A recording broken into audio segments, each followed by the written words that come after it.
నమస్తే.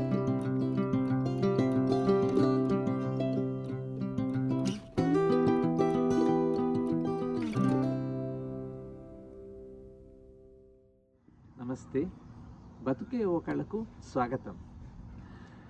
మనుషుల మీద పెత్తనం కోసం, సంపదల మీద పెత్తనం కోసము, అధికారాల కోసం జరిగే అన్ని యుద్ధాలకు నేనే కాదు, శాంతి ప్రియులందరూ కూడా వ్యతిరేకమే.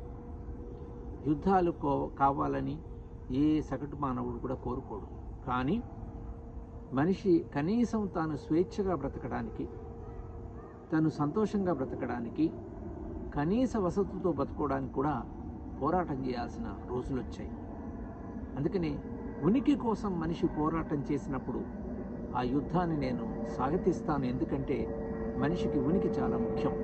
కనుక నేను ఎట్లాంటి పోరాటాల్ని, యుద్ధాల్ని నేను సమర్థిస్తానో చెప్పిన ఒక కవితను నేను 2004లో రాశాను.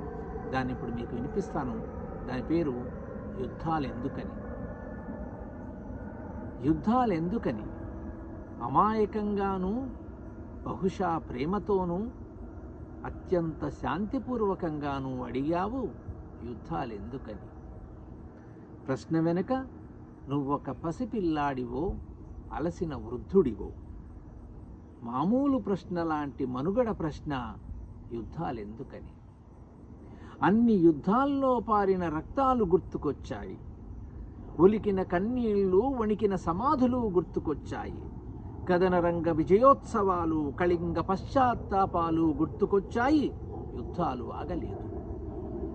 మెత్తని నదిలాగా అడిగావు యుద్ధాలెందుకని. శిథిలమైన కోటగోడలు, చరిత్ర తారీఖులు గుర్తుకొచ్చాయి. దుఃఖాలు ఆగలేదు. వెనక్కి వెనక్కి వెనక్కి వెళ్ళి వెతుకుతున్నాను మనిషి మొదటి యుద్ధపు ఆనవాళ్లను. వెళ్ళి వెళ్ళి వెనక్కి వెనక్కి మనిషి మొదటి పాదముద్ర ఉనికి దగ్గర ఆగిపోయాను. అది తొలి యుద్ధక్షేత్రమని అర్థమైంది. ఉనికి కోసం పాదముద్రలన్నీ యుద్ధక్షేత్రాలైనాయని నీకు చెప్పాలని ఉంది. ఉనికంటే ఏముంది? చారెడు నేల, పట్టెడన్నము, తల్లిచ్చిన పలుకు పాట, తనదైన ఒక ఆకాశం ముక్క.